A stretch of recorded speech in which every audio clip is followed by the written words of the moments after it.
ఓం నమ శివాయ.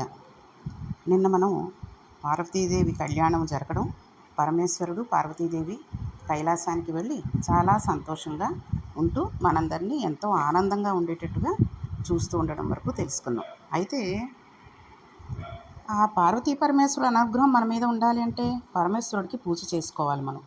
పరమేశ్వరుడికి పూజ చేయాలి అంటే ఆయన యొక్క 108 నామాలతో మనం అష్టోత్తరం చేసుకుని చక్కగా ఆయనకు అభిషేకం చేసుకోవడము, లేకపోతే శివలింగం మనం ఇంట్లో ఉంచుకోం కాబట్టి శివమూర్తి ఉన్న అటువంటి ఫోటో పార్వతీ పరమేశ్వరులు ఉన్నటువంటి ఒక చిత్రపటాన్ని పూజ చేసుకున్నా సరే ఈ 108 నామాలు కూడా మనం పూజలో చెప్పుకోవాలి. అయితే ఈ 108 నామాలు ఏంటి, వాటి అర్థాలు ఏమిటి అన్నవి కూడా మనం ఈ శివమహాపురాణం చెప్పుకున్నట్టయితే ఎంతో భక్తిగా మనం ఈ పూజ చేసుకోవడానికి, ఆ పరమేశ్వరుని భక్తితో పూజించుకోవడానికి కూడా అవకాశం ఉంటుంది. ఆయనకి ఇష్టమైన మాసం ఏంటండి? అన్ని మాసాలలోనూ పూజ చేసుకుంటే వద్దని అన్నాడు ఆయన. అయితే కార్తీక మాసం హరిహరాదులకి ఇష్టమైనటువంటి మాసం. కార్తీక మాసం అంటే నక్తవ్రతం. నక్తవ్రతం అంటే ఏంటి తెలుసా అండి? చాలామంది నక్తున్నామండి కార్తీక మాసంలో అంటారంటే పగటిపూట ఉపవాసం ఉండి రాత్రిపూట భోజనం చేసే వ్రతం. అంటే పగటిపూట ఉపవాసం చేస్తారు, రాత్రిపూట ఉపవాస విరమణ చేస్తారు. దీని సందర్భంగానే మనం శివ అష్టోత్తర శతనామ స్తోత్రం స్వీకరించడం జరిగింది. అష్టోత్తర శతనామ స్తోత్రం అంటే 108 నామాలతో కూడుకున్న స్తోత్రం. అసలు ఒక వ్యక్తికి ఒక పేరు ఉండడమే మర్యాదగా ఉంటుంది కదండి. ఆ వ్యక్తిని అనేకమైన పేర్లతో పిలవడం వల్ల అయోమయం ఏర్పడుతుంది. ఈశ్వరుడికి పేర్లు ఒకరు పెడితే వచ్చేవి కాదు, అవి గౌణాలు. భక్త పరిపాలనం చేత, గుణాలు ప్రకటన చేయడం చేత వస్తాయి. నిర్గుణుడు అయిన శివుడు ఒక్కో సందర్భంలో ఒక్కో గుణాన్ని ఆవిష్కరిస్తాడు. దానివలన లోకానికి, భక్తకోటికి ప్రయోజనం ఉంటుంది. ఈశ్వరుడు చేసే ఒక్కొక్క పని వలన ఒక్కొక్క నామం ఏర్పడుతుంది. శివాష్టోత్తర శతనామ స్తోత్రం వినడం వలన 108 నామాలు ఎందుకు వచ్చాయో, 108 నామాల ద్వారా శివతత్వం ఎలా ఉంటుందో తెలుసుకోవడం చాలా గొప్ప విషయం. అది అప్పుడు పెద్ద పూజ అవుతుంది. భగవంతునికి సంబంధించిన విశేషాలు వినడం వలన మనసు సంతోషంతో రంజిల్లుతుంది. ఒక్కో నామం జ్ఞాపకానికి వచ్చి నామతత్వ పరిశీలనకు వస్తే ఎంతో ఆనందం కలుగుతూ ఉంటుంది. ఒక నామం దగ్గర మనసు నిలబడిపోతూ ఉంటుంది. అలా నిలబడిన ప్రజ్ఞ ప్రకాశిస్తే దాని వలన భగవతత్వంలో గురి నిలబడుతుంది. ఆ కారణం చేత తరించే స్థితిని సాధించి పెట్టడం కొరకు భగవంతునికి స్తోత్రాలు వస్తాయి. భగవంతుడికి ఉంటే 108 నామాలు లేదా 1000 నామాలు. 108 నామాలకు తక్కువ చెప్తే షోడశనామాలని ఉంటాయి తప్పితే 108కి తక్కువ ఉండవు. లేకపోతే 1000 నామాలు ఉంటాయి. లక్ష్మీ అష్టోత్తరం లేదా లక్ష్మీ సహస్రం, విష్ణు అష్టోత్తరం లేదా విష్ణు సహస్రం, శివాష్టోత్తరం లేదా శివ సహస్రం, ఇలా ఎందుకుంటాయి? 108కి మించి ఉపకారాలు ఆయన చేసినవి ఎప్పుడూ ఉండవా అన్నది విచారిస్తే సంస్కృతంలో సహస్రం అంటే అనంతం. ఆయన గుణాలు వర్ణించలేం. ప్రపంచంలో ఏ జీవి పుట్టినా 27 నక్షత్రాల 4 పాదాలైన 108లలోనే పుడతాయి. అంతే కదండి. మనకున్నవి నక్షత్రాలు 27 నక్షత్రాలు. ఒక్కొక్క నక్షత్రానికి 4 పాదాలు. 27 × 4 ఎంత అవుతుందండి? 108. ఈ 108 పాదాలలోనే పుడతాయి. 108 పాదాలలోనే పుట్టాయి కాబట్టి వాటి సుఖదుఖాలు మన మీద ప్రభావం చూపించే అవకాశం ఉంటుంది. ఇప్పుడు ఒక కుక్కను పెంచుతూ ఉంటే అది ఆకస్మికంగా మరణించింది అనుకోండి, చచ్చిపోయే ముందు అయ్యో అది చచ్చిపోయిందే అనే మన మనస్సుకి ఖేదం కలుగుతుంది. సంచత్పదే అంటుంది యజుర్వేదం. 4 కాళ్ళు ఉన్నవి సుఖంగా ఉండాలని కోరుకుంటుంది. అంతేగాని 2 కాళ్ళు ఉన్న మనుషులు మాత్రమే బాగుండాలి, 4 కాళ్ళు ఉన్నవి 2 కాళ్ళు ఉండి ఎగరగలిగినవి అలాంటివి ఏవి బాగుండకూడదు అని ఎవ్వరూ అనుకోరు. మనకు సంబంధించిన వారు ఎవరికైనా ఖేదం కలిగినా బాధే.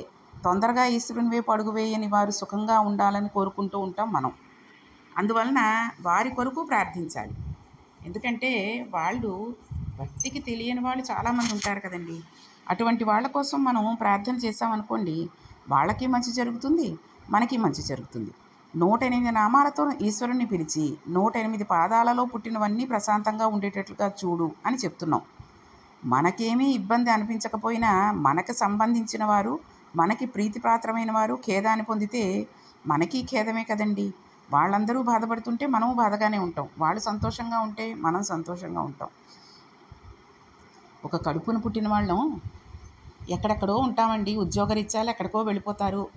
ఆ అక్క చెల్లెళ్ళు అయితే పెళ్ళిళ్ళు అయిన తర్వాత అత్తవాళ్ళకి ఎక్కడో వెళ్ళి ఉంటారు. వాళ్ళకి అక్కడెక్కడి నుంచో ఫోన్ చేస్తారు, అక్క ఇలా ఉందే, కడుపులో ఏంటో తెగ నొప్పి వచ్చేస్తుంది ఈ మధ్య, చూపించుకుంటే ఏం లేదంటున్నారు అంటే, అయ్యో పాపం అలా ఉంది అని ఏ గుడికైనా వెళ్ళినప్పుడు ఏ అష్టోత్తరమో లేకపోతే ఏ స్తోత్రమో చదువుకున్నప్పుడు, అయ్యో చెల్లాయికి కొంచెం తగ్గిపోతే బాగుండు, తగ్గిపోయేటట్టు చేయి స్వామి అని దండం పెట్టుకుంటూ ఉంటాం. ఎందుకని? తను సంతోషంగా ఉంటే మనం సంతోషంగా ఉంటాం. అటువంటి రక్త సంబంధీకులైనా స్నేహితులైనా ఎవరికైనా బాధ కలిగితే మనకి బాధ కలుగుతూ ఉంటుంది. కాబట్టే సర్వే జనా సుఖినో భవంతు అని సనాతన ధర్మంలో మనం నమ్మిన ఈశ్వర సిద్ధాంతాన్ని నమ్మిన వాళ్ళు సుఖంగా ఉండాలని కోరుకుంటూ ఉంటాం. కాబట్టి అయితే ఈశ్వర సిద్ధాంతాన్ని నమ్మని వాళ్ళు కూడా సుఖంగా ఉండాలని కోరుకుంటాం. మొదట ఈశ్వరుడి వైపు అడుగులు వేయని వాళ్ళు సుఖంగా ఉండాలని కోరుకుంటారు. ఎందుకంటే కోరుకుంటారంటే వాళ్ళు ఏది రక్షణ ఇస్తుందో దాన్ని వదులుకున్నారు కాబట్టి, ఈశ్వర వారి అమాయకత్వానికి వారికి రక్షణ కృప చేయి. ఎందువల్లంటే రక్షణ ఇచ్చేదాన్ని వారు కోరుకోవడం లేదు. 108 నామాలతో ఈశ్వరుని పిలిచి ప్రశాంతంగా ఉండేటట్లు చూడు అని చెప్తున్నాం. కాబట్టి మినహాయింపు ఉండదు. మనం తెలియని వాళ్ళ గురించి ఎక్కువగా ప్రార్థన చేస్తూ ఉంటాం. తెలిసిన వాళ్ళకి ఇది చదువుకోండి అని చెప్పి మనం వాళ్ళ గురించి కాకుండా వాళ్ళంతట వాళ్ళని చదువుకోమని చెప్తూ ఉంటాం. ఇది ఎందుకు ఇలా జరుగుతోంది అంటే, వాళ్ళు తెలియక తప్పు చేస్తున్నారు కాబట్టి వాళ్ళని రక్షించు, వాళ్ళ అమాయకత్వాన్ని నువ్వు క్షమించు అని పరమేశ్వరుడికి మనం చెప్తున్నట్టు. మనతో ఉన్నవారు శత్రువులు, మిత్రులు, మనం ఆరాధిస్తున్న దాన్ని ఆరాధిస్తున్న వాళ్ళు, దాన్ని ఆరాధించని వాళ్ళు అని విడివిడిగా చూడం. 108 నక్షత్ర పాదాలలో జగత్తంతా పుట్టింది కనపట్టి, ఈశ్వర నిన్ను 108 నామాలతో పిలుస్తారు. 108 నక్షత్ర పాదాలలో పుట్టిన ఈ జగత్తంతా ప్రశాంతంగా ఉండేటట్లు చూడు అని మనం వేడుకుంటాం. లోకం చల్లగా ఉంటే నా మనసు చల్లగా ఉంటుంది. ఇంకొకళ్ళు బాధపడుతుంటే నేను చల్లగా ఉండడం మనసు ఆనందించడానికి హేతువు కాదు. ఇది సనాతన ధర్మంలో పుట్టిన ప్రతి వ్యక్తికి ఉండవలసినటువంటి విశాలమైన దృక్పథం. అందరూ బాగుండాలని 108 నామాలతో ఈశ్వరుని పిలుస్తాం. ఈశ్వరుని వైభవాన్ని అవగతం చేసుకోవడానికి చేసే ప్రయత్నం శృణ్వన్ తపః, వినడం చేత లోకమంతా చల్లబడి ప్రశాంతతను పొందుతుంది. మరి 1000 నామాలు ఎందుకు వచ్చాయి అంటే, తెలుగులో 1000 అంటాం, సంస్కృతంలో సహస్రం అంటే అనంతం. అనంతం అంటే ఇన్ని అని చెప్పడానికి సాధ్యం కానివి. ఎన్ని చెప్పినా ఉంటాయి ఈశ్వరుని శోభ, ఆయన గుణాలు. అనంతమైన ఆయన గుణాలను చెప్పలేం కాబట్టి 1000గా చెప్పి ఆపుతాం కనుక సహస్రం. ఆనందం పట్టలేకపోతే ఏదో ఒక ఈశ్వర స్వరూపాన్ని 108 నామాలతో పిలుస్తాం. అలా పిలిచి లోకమంతా చల్లగా ఉండాలని, ప్రశాంతంగా ఉండేటట్లుగా చూడు అని చెబుతూ ఉంటాం. అంతే కదండి. మనం ఏం చేస్తుంటాం? పరమేశ్వర అని ఒకళ్ళు అంటారు, ఈశ్వర అంటారు, శంభో శంకర అంటాం, హరహర మహాదేవ్ అని ఒకళ్ళు అంటూ ఉంటారు, కపర్ధి అని ఒకళ్ళు పిలుస్తారు, ఇలాగా నాగాభరణ అంటారు. ఇలాగ అనేక మంది అనేక నామాలతో పిలుచుకుంటూ ఉంటారు. ఏ రకంగా పిలిచినా ఆయన్నే పిలుస్తున్నాం. అలా కోరుకున్న వారి పట్ల ఈశ్వరుడు దయార్ధహృదయుడై ఉంటాడు. మనకి ఈశ్వర భక్తి కలిగిన నామాలలో 108 నామాలు కలిగిన స్తోత్రాలు అత్యద్భుతమైన స్థితిలో ఉంటాయి. నామాన్ని విడదీసి పూజ చేస్తే ముందు ఓం అని, చివర నమః అని చెప్పుకోవాలి. ఓం నమః శివాయ నమః అంటాం, అంతే కదండి. ఓం లక్ష్మీదేవి అయి నమః అలా చెప్పుకుంటుంటే ధారణ కష్టమైపోతుంది. సులభంగా ఉండేందుకు ఒక ఛందస్సులో రచన చేస్తారు. అప్పుడు జ్ఞాపకం పెట్టుకోవడం కూడా తేలికైపోతూ ఉంటుంది. ఓం శివాయ నమః, ఓం మహేశ్వరాయ నమః, ఓం సంభవే నమః, ఓం పినాకినే నమః అని జ్ఞాపకం పెట్టుకోవడం కష్టమవుతుంది. అదే శివో మహేశ్వర శంభూ పినాకి శశిశేఖర, వామదేవో విరూపాక్ష కపర్ధి నీలలోహిత, శంకర శూలపాణిశ్చ ఖట్వాంగి విష్ణువల్లభ, సిపి విష్టోంబికానాథ శ్రీకంఠో భక్తవత్సల ఇలా చెప్పుకుంటూ ఉంటే ధారణ తేలికైపోతుంటుంది. మనస్సు ఎప్పుడూ పూజ చేస్తూ ఉండాలి అనిపించేటట్టు ఉండాలి. కానీ మనం ఎప్పుడూ పూజ చేస్తూ ఉండం. బాగా జ్ఞాపకం ఉంచుకోవాల్సిన విషయం, ఏ పనిలో ఉన్నా భగవంతుని నామం చెప్పడానికి శౌచం అశౌచం అడ్డగించవని. ఎందుకంటే శౌచం అశౌచం అడ్డగించవు కదా అని చెప్పేసి బాత్రూంలో కూర్చుని దేవుడివి చదివేసుకుంటామంటే కుదరదు. ఎప్పుడైనా మనం భగవంతుడిది చూడండి, వంట చేస్తూ ఉంటాము, లేదంటే పొద్దున్నే సర్వసాధారణంగా ఏమిటి, 100% మనం స్నానం చేశాకే వంట చేయాలి, వంట మొదలెట్టాలి. అగ్నిహోత్రుడిని వెలిగించాలి అంటే స్నానం చేయాలి. లేదు, మన ఇంట్లో పెద్దవాళ్ళు, వృద్ధులు లేదా పసిపిల్లలు ఉన్నారు, వాళ్ళు పాలకేడుస్తుంటే వంట చేసి నేను మడిగా పాలు కాచిస్తాను లేకపోతే నీళ్లు కాచి నీకు పాలపొడి కలుపుతాను అంటే కుదురుతుందిటండి? కుదరదు కదా. అటువంటప్పుడు మనం ఏ స్టవ్ మీదో నీళ్లు పెడతాం. ఆ నీళ్లు పెట్టినప్పుడు పిల్లాడు ఏడ్చేస్తున్నాడు, లేదా పెద్దాయన ఆకలితోటి ఉంది కాఫీ ఇమ్మని అడిగాడు అని చెప్పి గబగబా ఆ కంగారులో పటకారుతో పట్టుకోవాల్సిన గిన్నెని చేత్తో పుట్టేసుకుంటాం, చెయ్యి కాలిపోతుంది. అప్పుడు అయ్యో మనం స్నానం చేయలేదు కదా అని పరమేశ్వరుని తలుచుకోకుండా ఉంటామా? శివ అనుకునో, బాబా అనుకునో, అయ్యో మన పూజ చేసే ఏ మూర్తిని ఎక్కువగా మనం ఇంట్లో పూజ చేస్తూ ఉంటామో ఆ పేరు వచ్చేటట్టుగా వెంటనే మాట్లాడేసుకుంటూ ఉంటాం, వెంటనే ఆ పేరు జపించేస్తూ ఉంటాం. ఎందుకు? మనకి కష్టం వచ్చినప్పుడు ఆయన ఆదుకుంటాడు అని అర్థం అక్కడ. కాబట్టి ఇక్కడ మనం అశౌచంగా ఉన్నాము అని అనుకోం. కాబట్టి భగవంతుడి నామం చెప్పుకోవడానికి శౌచం అశౌచం అడ్డగించవు. పూజ చేసేటప్పుడు శౌచంతో మనం ఉండాలి. ప్రీతితో సంతోషంతో భగవంతుని పిలుస్తున్నప్పుడు శౌచం అవసరం లేదు. ఆర్తి కలిగి ద్రౌపది కృష్ణుని పిలిచింది. అప్పుడు ఆమె ఏకవస్త్ర అంటే రజస్వలా దోషంతో ఉండి కృష్ణుని పిలిస్తే వచ్చి రక్షించాడు. ఆవిడ ఏ రకంగా ఉంది, శౌచంగా ఉందా అశౌచంగా ఉందా అని ఆలోచించలేదు కృష్ణుడు. ఆవిడ మనస్సు శౌచంతో ఉంది, అది గ్రహించాడు అంతే. గజేంద్రుడు మృత్యు సదృశ్యమైన భయంకరమైన స్థితిలో ఉండగా ఎలుగెత్తి ప్రార్థిస్తే ఈశ్వరుడు వచ్చాడండి. నోటికి ఒక అష్టోత్తర శతనామ స్తోత్రం రాలేదంటే మనిషి జన్మలో ఏదో పోగొట్టుకున్నట్టు గుర్తు. మనకి ఆర్తి కలిగి సంతోషం కలిగి భగవంతుని ఒక్కసారి స్మరించాలి అనిపిస్తే రామ రామ అనుకోవచ్చు. కానీ ఒక స్తోత్రం నోటికి తిరిగి ఉంటే బస్సులో వెళుతూ, రైల్లో వెళుతూ, ఎక్కడ కూర్చున్నా మనసులో అనుకుంటూ ఉండొచ్చు. మనుష్య ప్రోక్తాలు, ఋషి ప్రోక్తాలు, దేవతా ప్రోక్తాలు చాలా స్తోత్రాలు ఉంటాయి. ఒక్కొక్క స్తోత్రానికి ఒక్కొక్క శక్తి ఉంటుంది. 108 లేదా 1000 నామాలు ఉన్న స్తోత్రం నాలుక మీద తిరుగుతూ ఉండాలి. అలా తిరగవలసిన స్తోత్ర రాజాలు కొంతమంది చేత ప్రోక్తమై ఉంటూ ఉంటాయి. నామం చాలా గొప్పదైన అన్నిటికీ సమానమైన శక్తి ఉండదు. ఒక్కొక్క స్తోత్రం చాలా విశేషమైన శక్తి కలిగిందై ఉంటూ ఉంటుంది. విశేషమైన చాలా శక్తి కలిగిందై మనకు ఫలితం ఇయ్యగలిగిందై పెద్దల చేత ప్రబోధం చేయబడినప్పుడు అది ధారణ చేయగలిగినదై ఉండాలి. చూడండి, మనం విష్ణు సహస్రనామం చదువుకున్నామే అనుకోండి, అది చాలా శక్తివంతమైనటువంటి స్తోత్రం. అది గనక నోటికి వచ్చేసిందంటే మనం చాలా అదృష్టవంతులం. చూసి చదువుకోవడానికి పుస్తకం ఒకటి చేతిలో పెట్టుకుని చక్కగా ఏ ప్రయాణాల్లో పెడుతున్నా మన దృష్టి అంతా పరమేశ్వరుడి మీదే పెట్టుకుని, అంతేగాని నేను విష్ణు సహస్రం చదువుతున్నాను పుస్తకంలోనే అని అటువాళ్ళు ఇటువాళ్ళు చూస్తున్నారా లేదా, నన్ను గొప్పగా ఊహించుకుంటున్నారా లేదా అనుకుంటూ చదివితే పరమేశ్వరుడు మెచ్చుకోడు.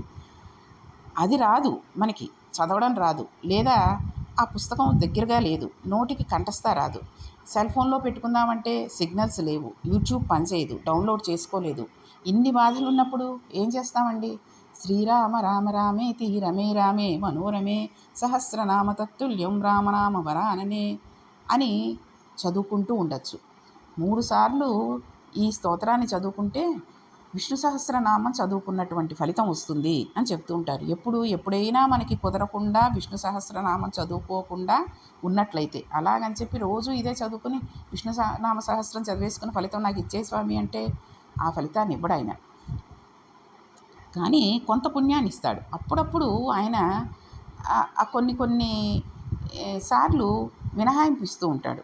కాబట్టి అటువంటిది ఏదైనా నోటికి వచ్చి మనం ధారణ చేయగలిగేటట్టుగా ఉండాలి. మనకి వచ్చినటువంటి స్తోత్రం ఒక్కటైనా సరే మంచి శక్తి కలిగింది అయ్యుండి మంచి ఫలితాన్ని ఇవ్వగలిగేది ఉంటే, అది కూడా పెద్దల చేత ప్రబోధం చేయబడింది అనుకోండి, అది కనుక మనం ధారణ చేయగలిగితే ఎన్నో సుఖాలని మనం ఎంతో పుణ్యాన్ని సంపాదించుకున్న వాళ్ళం అవుతాం. శివాష్టోత్రానికి ప్రత్యేకించి ఒక వైభవం ఉంది. ఈ స్తోత్రంలో లోకంలో ప్రకాశించడానికి కారణం పార్వతీదేవి. అసలు ఈ స్తోత్రం ఆవిడ వల్లనే మనకి ప్రకాశింపబడి మన వరకు వచ్చింది. ఆమెకి పరమశివునిలో అర్ధభాగం పొందాలని కోరిక కలిగింది కదండి. అలా ఇవ్వగలడా? గుణం రూపం లేని పరమాత్మ ఈశ్వరుడు, నిర్గుణ స్వరూపుడు. తనలోకి ఎవరినైనా చేర్చుకోగలడు. శుద్ధమైన బంగారం తనలోకి రాగిని ఇతర లోహాలని కలుపుకుంటూ ఉంటుంది. అటువంటి శక్తి బంగారానికి ఉంది. అలా ఈశ్వరుడు కూడా విశేషమైన అనుగ్రహాన్ని కృప చేస్తే తన శరీరంలో సగభాగం ఇచ్చి ఒక రూపాన్ని ప్రకాశింపచేయగలడు. లీలామూర్తి అంటారు. ఆయన ఎవరిని అలా అనుగ్రహించగలడో అటువంటి రూపాన్ని చూపిస్తాడు. తన రూపాన్ని ఎన్ని రకాలుగానైనా మార్చుకోగలడు. ఈశ్వరుడి దగ్గర అంత స్థానం పొందారనడానికి గుర్తు ఆయన ఒక లీలామూర్తిని ప్రకటన చేస్తాడు. తాను అలా ఎంతమందితో కలిసి అటువంటి అవకాశం ఇస్తాడో అంతమందితో అటువంటి రూపాన్ని ప్రకాశింపజేస్తూ ఉంటాడు. అంటే ఆయన కరుణ అప్పుడు తెలుస్తూ ఉంటుంది మనకి. పార్వతీదేవికి పరమేశ్వరునితో కలిసి అర్ధభాగ రూపాన్ని పొందాలన్న కోరిక కలిగింది. అటువంటి రూపాన్ని పొందాలన్న కోరిక ఆమెకే కలిగిందా? అంతకుముందు అటువంటి కోరిక కలిగి సాధించుకున్న వాళ్ళు ఎవరైనా ఉన్నారా? పరమేశ్వరుని లీలామూర్తులలో 13వ మూర్తి హరిహరమూర్తి ఒకటి ఉంది. హరి అంటే విష్ణువు, హర అంటే శివుడు. హరిహర స్వరూపం అంటే శివుడు విష్ణువు కలిసిపోయిన స్వరూపం. పరమశివుని ఎడమ భాగంలోకి విష్ణువు ప్రవేశిస్తే శివకేశవులు కలిసిపోయిన రూపానికి హరిహరమూర్తి అంటారు. అమ్మవారి కన్నా ముందు పరమశివుని శరీర భాగంలో సగభాగం సంపాదించుకున్న ఆయన శ్రీ మహావిష్ణువు. పరమశివునికి అనేక లీలామూర్తులు ఉన్నాయి. తనలోనికి ఎవరైనా చేర్చుకోగలడు, తన రూపాన్ని ఎన్ని రకాలుగా అయినా మార్చుకోగలడు. ఆవిడ తన అన్నగారైన శ్రీ మహావిష్ణువు వద్దకు వెళ్ళింది. నారాయణి నారాయణుడు అన్నా చెల్లెళ్ళని చెప్పుకున్నాం కదండి. కంచిలో ఏకాంబరేశ్వరుని దర్శనం చేయడానికి లోపలికి వెడుతున్నప్పుడు ఎదురుగా ఉన్న స్తంభాలలో 2 మూర్తులు ఉంటాయి. ఒక మూర్తి శివలింగాన్ని ఆలింగనం చేసుకున్నట్లుగా ఉంటుంది. రెండవ మూర్తి కామాక్షి అమ్మవారి చెయ్యి పట్టుకుని శ్రీ మహావిష్ణువు పరమశివునికి కన్యాదానం చేస్తూ ఉంటాడు. బాహ్యంలో బంధుత్వంలో వారి మధ్య అనుబంధం ఉంటుంది. మదురైలో మీనాక్షి అమ్మవారిని కన్యాదానం చేసిన వారు కూడా శ్రీమన్నారాయణుడే. ఈ చిత్రాలు మీనాక్షి దేవాలయంలో చాలా కనబడుతూ ఉంటాయి.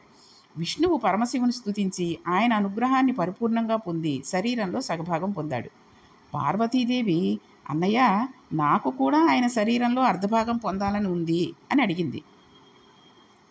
శరీరార్ధమహం సంభో ఏన ప్రాప్యామి కేశవ అని అడిగింది ఆవిడ. భగవంతునికి ఒక శరీరం ఉండవలసిన అవసరం లేదు, కానీ ఆయన ఎప్పుడైనా ఒక శరీరంతో ప్రకాశిస్తే అందులో సగం సరస్వతి, సగం పరమేశ్వరుడు, అర్ధనారీశ్వరుడుగా ఉండేటట్లుగా ఆయనలోకి చేరిపోవాలని ఉందని ఆవిడ కోరుకుంది.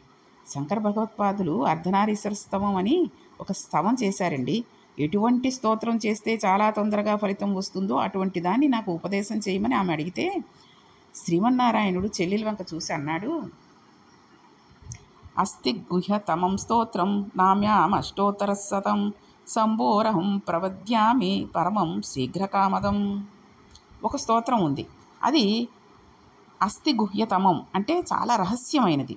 రహస్యమైంది అంటే అది ఎక్కువ మందికి తెలుసున్నది కాదు, చాలా తక్కువ మందికి తెలుసు. అంటే ఇంతకు పూర్వం దాన్ని పట్టుకుని పరమశివుని శరీరంలో అర్ధభాగం ఎవరు పొందారో వాళ్ళకు మాత్రమే తెలుసు. అటువంటి స్తోత్రాన్ని నామ్యామష్టోత్తర శతం ముందు చెప్పిన వాళ్ళెవరు? ఆ ఆర్తి గమనించి 108 నామాలతో ఉన్నదాన్ని శంకరుడే చెప్పాడు. పరమం శీఘ్రకామదం. ఆ స్తోత్రం ఎంత శక్తిమైంది అంటే, శివుడు అంటే మంగళప్రదుడు, పరమశివుడు అంటే కేవలం మంగళం చేసేవాడు. కేవలం అని నొక్కి చెప్పడం చాలా తొందరగా కోరికను తీర్చగల శక్తిని విస్ఫోటం చేయగలిగిన స్తోత్రం అని అర్థం. అటువంటి స్తోత్రాన్ని పరమశివుని వద్దనే విన్నాను. కాబట్టి చెల్లి, అలా వినాలన్న కుతూహలం ఆయనకి ఎలా కలిగింది అంటే నాకెలా కలిగింది అని పరమేశ్వరుడు ఏమన్నాడంటే, మహావిష్ణువు ఆ విషయాన్ని శంకరులు శివానంద లహరిలో వివరించారండి. బాణత్వం వృషభత్వమర్ధవపుషా భార్యాత్వా మర్యాపతే ఘోణిత్వం సఖితా మృదంగ వహత చేత్యాది రూపం దదౌ తత్పాదే నయనార్పణం చ కృతవాన్ తద్దేహ భాగో హరి పూజ్యాత్ పూజ్యతరస్స ఏవహి నచేత్ కోవా తదన్యోధికః. విష్ణువు ఒక సందర్భంలో శివుడు త్రిపురాసురులను సంహరించినప్పుడు ఆయన చేతి బాణమయ్యారు. నందీశ్వరుడై శివుడిని వహించారు. మోహిని స్వరూపంలో భార్య అయ్యారు. పరమశివుని దర్శనం కొరకు ఒకప్పుడు వరాహతారంలో ఆయన పాదదర్శనం కొరకు భూమిని తవ్వుకుంటూ వెళ్ళారు. పరమశివుడు అసుర సంధ్య వేళలో తాండవం చేస్తుంటే మృదంగం పట్టుకుని వాయిస్తూ ఉన్నారు. ఈశ్వరుని అనుగ్రహం కొరకు 1000 తామర పువ్వులతో పూజించాలని ఒక సంకల్పం చేసి 1000 తామర పువ్వులను దగ్గర పెట్టుకుని ఒక నామానికి ఒక పువ్వు వేస్తుండగా విష్ణువు ఏం చేస్తాడో చూద్దామని శివుడు పళ్ళెంలో ఒక పువ్వు తగ్గిపోయేటట్టుగా చేస్తున్నాడు. 999 నామాలకు పువ్వులు పడ్డాయి. 1000వ నామానికి పువ్వు తగ్గిపోయింది. శివమాయ వల్ల పువ్వు తగ్గిందని తెలుసుకున్నవాడై రామ కమలపత్రాక్ష సర్వసత్వ మనోహర రూపాదాక్షిణ్య సంపన్న ప్రసూత జనకాత్మజే. తామరపూలు ఎలా ఉంటాయో అలాంటి కన్నులవాడు శ్రీ మహావిష్ణువు తన కన్ను తీసి పరమశివుని పాదాలలో సమర్పణం చేశాడు. ఇప్పటికీ ద్రావిడ దేశంలో నేత్రార్పణేశ్వర శివలింగం ఉందండి. తిరువళ్ళయ్యూరు అన్న ఆ ఊరు శ్రీ మహావిష్ణువు కన్ను పికిలించి తామర పువ్వుగా సమర్పించిన పవిత్రమైన క్షేత్రం. ఆ కారణం చేత శివుడు అత్యంత ప్రీతి చెంది తన శరీరంలో అర్ధభాగాన్ని ఇచ్చాడు. ఆయన ఈయన కలిసిపోతే శివుని 63 లీలామూర్తులలోని 13వదైన హరిహరమూర్తి వచ్చింది. ఎడమ పక్క చూస్తే విష్ణువు, కుడిపక్క చూస్తే శివుడు.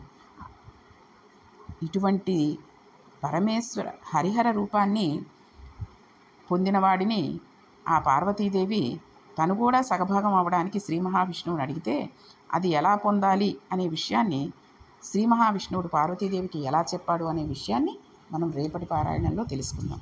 ఓం నమః పార్వతీపతి హర హర మహాదేవ శంభో శంకర.